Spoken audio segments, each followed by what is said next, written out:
I'm William Buursma, one of the pastors of Third Christian Reformed Church here in the city of Kalamazoo. The program you're watching is called Markings, and our topic today is an interesting one. We're going to be talking about Israel in the 1990s. Now, we're not going to limit ourselves to that period. We're going to be talking about ancient Israel as well. But to help in this discussion, I have with me two friends, and one thing all three of us have in common is all three of us have at least once been to Israel. Rabbi, would you introduce yourself and tell us a little bit about your background? I'm Rabbi Harvey Spivak from the Congregation of Moses in Kalamazoo. I'm from upstate New York, and I've served in a congregation in Philadelphia before coming to Kalamazoo about 1.5 years ago. We're happy to have you on the program. Thank you. And Rudy? My name is Rudolf Siebert. I'm professor for religion and society in the religion department at Western Michigan University.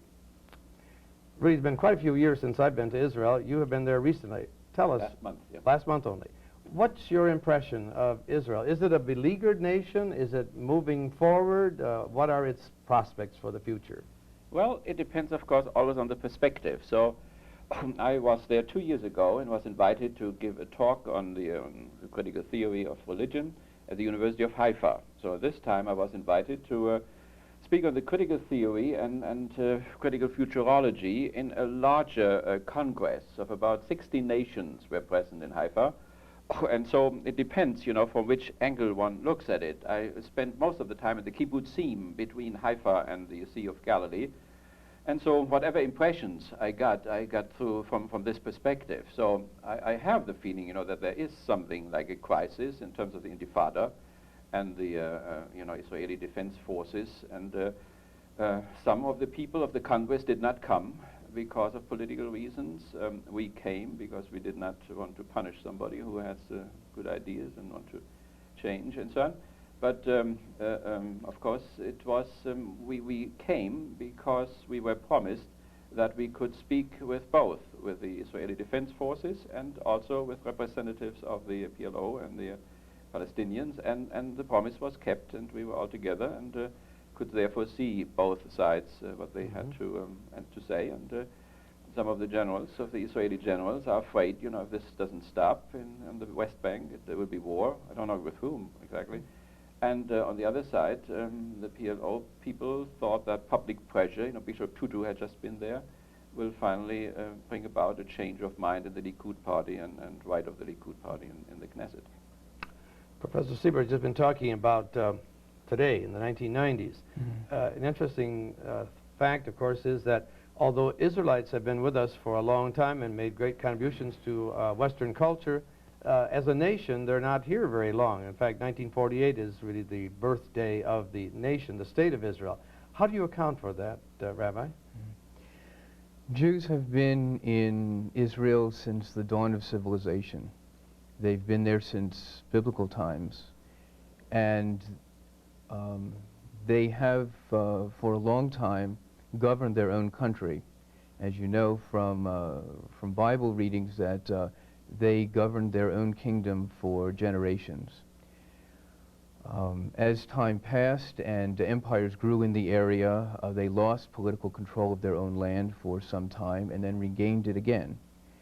And for centuries had their own country, political control of their own country, and then at the time of the Roman Empire lost it again. Jews remained in and around Jerusalem in an unbroken chain since then, but Jews have not had political control of that area until 1948 when the State of Israel was born. Are you comfortable with the claims of the Israelis that that particular piece of territory that we call Israel today, or the Holy Land, or Palestine, whatever name you want to call it, that area, that is by rights Jewish, belongs to Israel rather than to other groups? Yeah, I mean, if I would approach it, you know, from ethical point of view, I think first of all that the Jewish people have an absolute right to statehood. I would say then, of course, also that the Palestinians, you see, would have the same right by the same ethical principle. One can hardly attribute it to one nation and deny it to another one. So, but no, I don't have, the question if this statehood should have been developed in another territory or so, as some people thought. That is not so much my concern. My concern is something else. I'm close to the kibbutz movement, if you want to put it that way. If Israel, for instance, had become some kind of a federation of kibbutzim, I could imagine that some of the problems which we have now would not be there. Let me give you one example. In one kibbutz... May I just interrupt a moment and say, for the benefit of some of our listeners who may not know what you're talking about when you talk about kibbutzim, would you explain that for them, please? Well, a kibbutz is some kind of an agricultural collective, you could say. And most of the kibbutzim are socialistic in Israel, but there are religious ones too. I just went to the socialistic ones, but in this one kibbutz, which was industrialized, many of them are industrialized now, the manager, for instance... So it's like a commune, you're saying? Yeah, like a commune, yeah. All right. And the manager said, you know, we could produce 3 times, 4 times what we produce, glass doors and things like that, and could sell them all over the world and so on. But we have decided we don't want to go up in our production because it would hurt our community. This is interesting, you see, that somehow the community interests is primary over the increase of profit and so on. So I think that things became different. Israel became a capitalistic country, which of course needs cheap labor, like every capitalistic country, and territory and so on. I could think that, you know, a federation of kibbutz would have produced another picture. But, I mean, this is speculation. What is your feeling, Rabbi, about the future of Israel? It's obviously surrounded by hostile people who are not particularly appreciative of the presence of Israeli forces and Israeli people. Do you think Israel can hold out against that overwhelming population imbalance? I wish I could foretell the future. That is the central problem of the Middle East through Israeli eyes, is the constant threat that they have had since the beginning of their statehood, of nations around them who will not accept their right to exist on any amount of territory. Draw the boundaries wherever you like. These nations have never come to terms with the right of Jews to have a state there. If the leadership of these countries were ever to have a change of heart and say sincerely, we would like to live in peace, let's work something out, let's negotiate, let's see what we can work out that everybody can live with, there would be peace in the Middle East. The clearest illustration of that is the illustration of Egypt. When President Sadat of Egypt decided that he really wanted peace with Israel, he said so, and the Israelis fell all over themselves trying to welcome President Sadat when he made his historic visit to Jerusalem. And finally, they did reach a peace agreement, and a very interesting peace agreement too, because Israel gave up large territories with important and valuable natural resources that the country needed very much, and gave them all back to Egypt. What did Israel get in return? A promise of peace. And that was enough. I'm confident that something like that could happen again with the other territories in the area if the Arab leaders sincerely wanted peace. I can't read their minds. I don't know what it will take to have them go through a real change of heart, but the door is always open. And I can say with confidence that the vast majority of Israelis would shout hallelujah immediately if they ever received a real invitation to peace. And of course there is the beginning of a peace process now, which Israelis have a lot of hope in, and let's hope that it goes far. What's your opinion of the attitude of Arabs within the geographical limits of the State of Israel? Do they consider themselves to be second-class citizens or not even citizens at all? Or do you think there's a possibility for both groups to live in peace, as Rabbi Spivak suggests? It depends again where you go. I was in Akko, you know, the old Akko, and there attempts are made, you know, with the Israelis to live together with the you know, Palestinians and so on, and it seems to work out as far as this city is concerned and so on. So I don't see why there should be, you know, but the question is if this is the problem now. If not, the problem is rather this statehood issue, you know. And what I admire in Israel most, you know, is the wide spectrum of opinions which you find. You find, you know, of course, the far right, you know, but then you find the far left and so on. and every opinion is heard. I think that this is something very redeeming, and in the future, can lead to solutions and so on. What I did notice was that when I was 2 years ago in the kibbutz, it seemed there, and talked with people, they were left people who were more willing to give such a state to the Palestinians. This time, many of them were rather worried and said, with a rather heavy heart, I would say, I don't think their wish for statehood, can really be fulfilled. And then very often they didn't say more. It weighed hard on them, you see, but something had changed in the last 2 years, and I'm not entirely clear what it is now. But while they were willing, to say, of course, why shouldn't they have a state and so on, this time they rather said, we don't think they will get what they want, you see. And I'm not entirely clear what has happened in the last 2 years, which followed by. But nevertheless, I think as long as there is an open society in that sense, which has this broad spectrum, I think something can be done. Rabbi, there are Americans who believe that the only reason that Israel can survive is because of the large number of prominent Jewish people in our own country. They talked about an Israeli lobby, and that if Israel did not have the support of the United States, the moral support, the financial support, and even the implied support militarily, that it would not survive. Do you believe that Israel's survival depends on a powerful and favorably inclined USA? I believe it does, for some pretty important reasons. Israel is much, much smaller than the Arab countries, and it is not a wealthy country either. It doesn't have oil resources. It doesn't have a lot of natural resources. It is short of money compared to many of the Arab countries, and much smaller in terms of population, only a 50th of the population of the Arab countries, and tiny in terms of land. It can't keep up with the Arab countries all by themselves. In the years since the Yom Kippur War, the 1973 war, the Arab countries have spent $140 billion on weapons. And Israel, by contrast, has spent about $11 billion on weapons. Now, $11 billion is a lot of money, but compared to $140 billion, it's relatively small. Israel is under a constant military threat and has been since the very first day of its existence.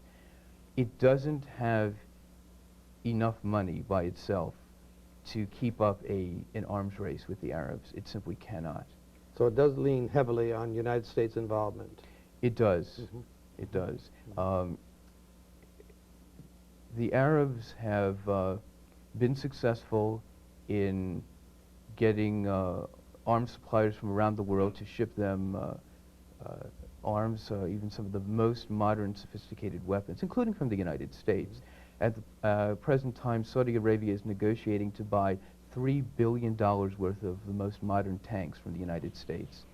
Now, I don't know what Saudi Arabia needs with $3 billion worth of tanks, but if you were an Israeli living in a tiny country like that and knowing how much money is being spent on arms that are pointed at you, you would be nervous too.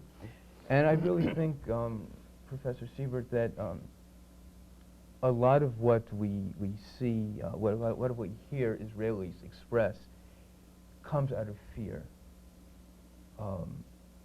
They are afraid. They have heard repeated statements from Arab leadership that the formation of a Palestinian state is nothing but the first step in the eventual total conquest of that area. Now, if one Arab leader said that, it wouldn't make that much difference. If a few Arab leaders said that once in a while, we could discount that also. But when the Arab leadership says that repeatedly, week after week, month after month, for years on end, I think anybody would get nervous. We can't blame them for their fear anyway.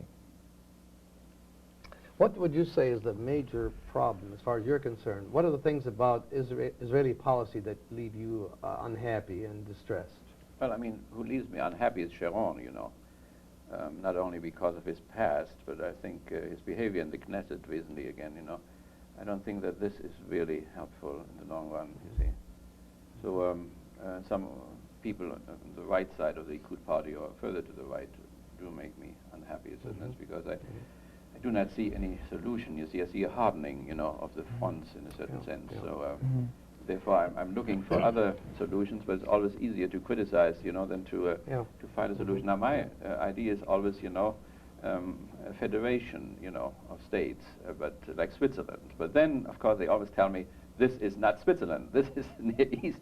And it's, of course, indeed, it's a big difference. Tremendously true. But, one thing is that the idea of a nation state, the identity of a state and a nation, from the Napoleonic Wars, since that time we have this idea. The Germans have it too, we talked about it, But both, the Palestinians and the Israelis have an idea, which for many people has become somewhat obsolete, the nation-state idea, particularly because they are so small. I mean, you go up in Tel Aviv, in the airplane, and you don't see anything anymore. You're not even on your right height, and it's all has disappeared. Or you take a taxi, in 2 hours you are everywhere. Yes. So therefore, is it really viable to have all these little states? Even the viability of a Palestinian state, with the Gaza Strip, there must be some kind of a highway which connects the two, because this state will need the Mediterranean. So and there's Israel in between. So this is all.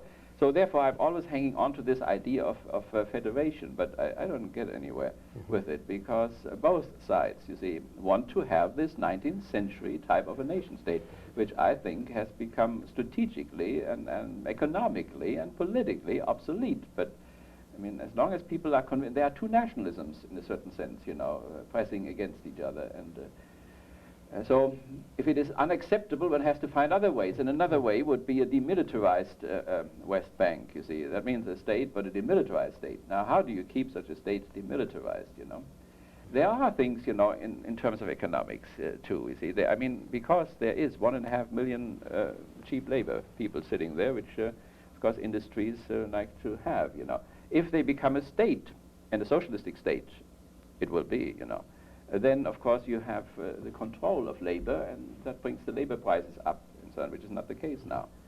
So we have to look at the economic things, we have to look at the political things, we have to look at the cultural things, because the idea of a 19th century nation state is a cultural affair, you see. And that I think it's obsolete doesn't mean that everybody else thinks it's obsolete, But I still think of this Switzerland. This Switzerland is always in my mind, where different religions, different languages, 4 of them, as a matter of fact, for 400 years they lived almost peacefully together. But it is not acceptable at this moment, neither from the Israeli side nor from the Palestinian side. As a Christian pastor, I'm very much interested in the religious life of Israel.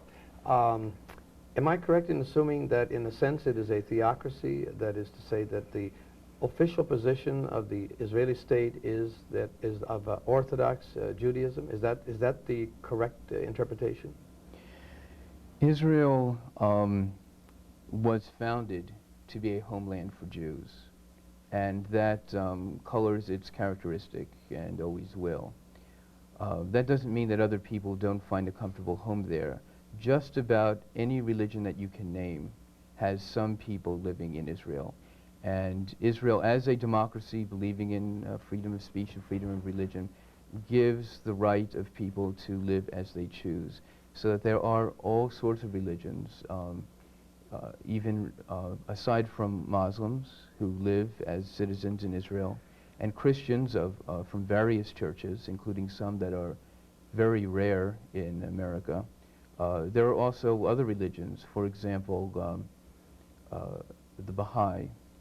People of the Baha'i faith were persecuted in other areas in the Middle East and finally took refuge in Israel, and they have been thriving there. In fact, the international headquarters of Baha'i faith is in Israel.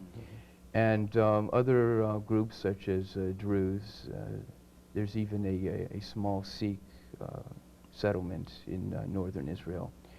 So that while Israel inescapably has a Jewish flavor and character to it, any religion can find a home there. Israel is very careful about that. I have the same impression of this tolerance and so on. And then, of course, it's the only country where a taxi driver will talk about the Messiah, as he goes to the countryside. But one thing, is the secularization process. I have heard, I don't know if it is true really, but that only 10% of Israelis are still religiously committed as such, so that there are 90% of them who are really secularized. That is one thing. The other thing is the reasons for that. Other countries seem to be secularized because of science and technology.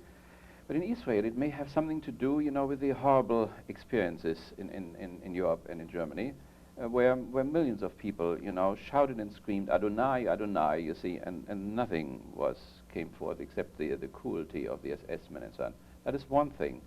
And the other thing, some people expressed this, that they thought that maybe the unusual suffering of the Jewish people through the centuries and so on may have something to do with this, exactly with this religion, you see, and therefore give it up in order to have a more peaceful situation, which doesn't seem to work, But nevertheless, these two reasons are unusual for the secularization process. People are secularized nowadays.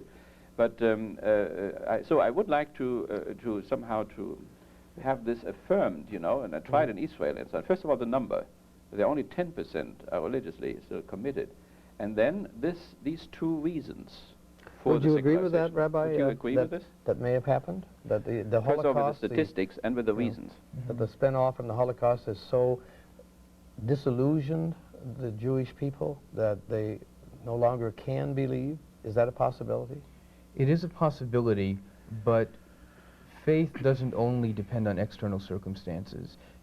There were people who came out of the Holocaust deeply religious, and people who came out of the Holocaust with a complete personal rejection of religion. So it depends on who the individuals are.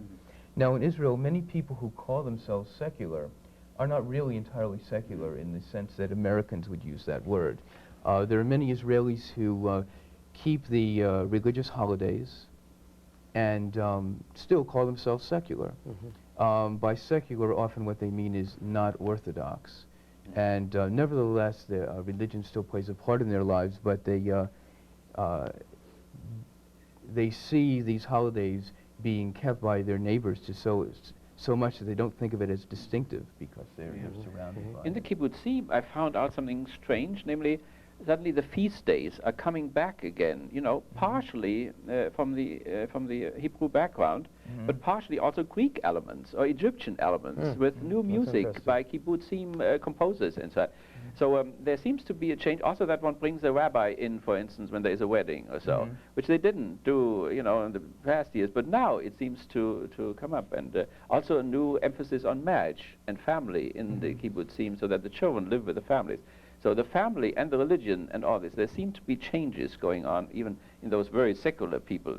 I mean these were probably the most secular ones in the socialistic kibbutzim. There are changes going on. Some of the settlers of those secular kibbutzim were non-religious by ideology once upon a time, but that ideology has worn off and they've given themselves more latitude to change. And now conservative Judaism and Reform Judaism, which is very popular in the United States and was unknown in Israel, they are gradually gaining popularity step by step. Still distinctly small movements in Israel, but they are gaining in popularity. So changes are interesting. And these socialists are suddenly driving back, to religious socialists like Martin Buber, for instance, or Landauer, for instance, who was killed in Munich and so on. And there, they came very often, those intellectuals from the University of Haifa, say, we have to talk about in terms of a religious socialism, not any longer just this the Marxian type of a thing. Rudy, you mentioned about the tolerance in Israel, various groups and so on. But just today, I think, the government released some statements that there are 3 countries that are on the list of those who are in increasing violations of human rights. And Nicaragua is one, and Israel was one. I don't remember the third one. But in this country, there's China, that's right. In this country, there's an ACLU, and I think that disproportionately large numbers are Jewish in the ACLU. I think one could make a strong case for that. Is there an ICLU in Israel that you are aware of? Are there people in Israel that are protesting official handling of some of the riots? And is there a movement in Israel that says, hey, this is going too far, and the image of Israel is being tainted abroad, and especially now again with this statement coming out from our own government. Is that happening? A couple of things should be said about that. First of all, Israel is a democracy. It is the only thing even remotely resembling a democracy in that entire area of the world.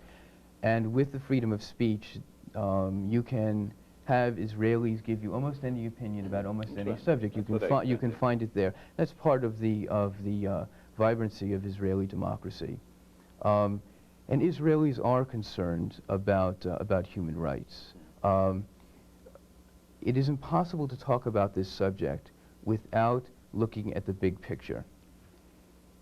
Israelis live in a very tiny country that has been in mortal danger of its life since the very first day of its existence. That's 41 years ago. In this very small country, there are enemies real close by who are still swearing that they will destroy the country. Israelis do not have a policy of violating human rights of Palestinians. But in the tension, with the feeling of danger, with the feeling that the country is threatened, sometimes individual policemen or individual soldiers or individual officers allow their emotions to get the best of them, and they get out of hand. And that has happened. The Israeli government has no policy of violating human rights of anybody. It would go against the very grain of the country. When soldiers or police or officers are found to have violated the law, whether in Israel proper or in the territories, they are tried, and if they're found guilty, they are punished.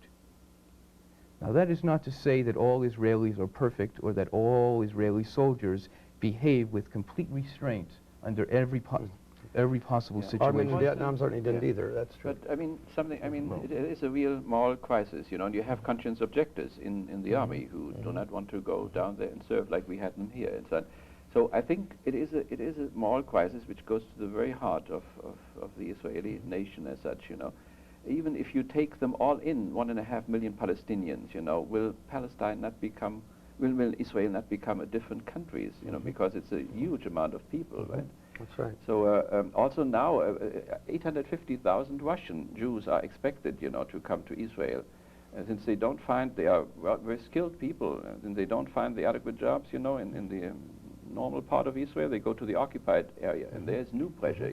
So I have to interject that factually, less than 1% of the Russian immigrants have gone to the territories. They are free to go to the territories. They are free, yeah. They're not forced to go there. But right, the government does not steer them I have there. one thing don't yet. find good jobs, our you know, time is almost up. I have one thing yet. In America, there's considerable support for Israel, particularly amongst the conservative, evangelical, and even more so the fundamentalist Christians. Does that leave you, as an American Jew, somewhat uncomfortable that the support comes from that aspect, that dimension of American Christianity? Not in the slightest. Even though you know that the real reason for that is their belief that when the Israelis are converted to Christ, that then Christ will come a second time, will return, and that their basis for this very positive view of Israel is that they want to see fulfilled what they believe the Bible says, that first the Jews must be converted to the Messiah, to the Christ, and then Christ will come back again. That doesn't distress you, their motivation? No, it doesn't. Okay. Jews are too secure in their own identity and in their own faith to be concerned about that. Okay, that would be just interesting to get your reaction to that. Well, thanks to both of you. We could talk for a long time yet, I'm sure. We have 1 minute left, so if you have a final statement, Chet, that you wish you had said earlier. Well, I want to simply point out that Israel's greatest desire, and the desire I know of any Israeli you would talk to, is to live in peace. And as soon as the opportunity comes, they will find a way to make the situation in the Middle East a peaceful one, if they're ever given the opportunity. Rudy, could you say something in only 20 seconds? Well, I still, I think that it is a deep moral crisis. One cannot, measure it. It's immeasurable. And I think the thing must be found, the solution must be found fast, this peaceful solution. It cannot move on like this, Right. because it does great harm, not only to the Palestinian people, it does great harm, I think, to the Israeli nation as well. Thanks to both of you for an illuminating discussion. And friends, do join us again next week for another program of Markings. We're glad you tuned in this week.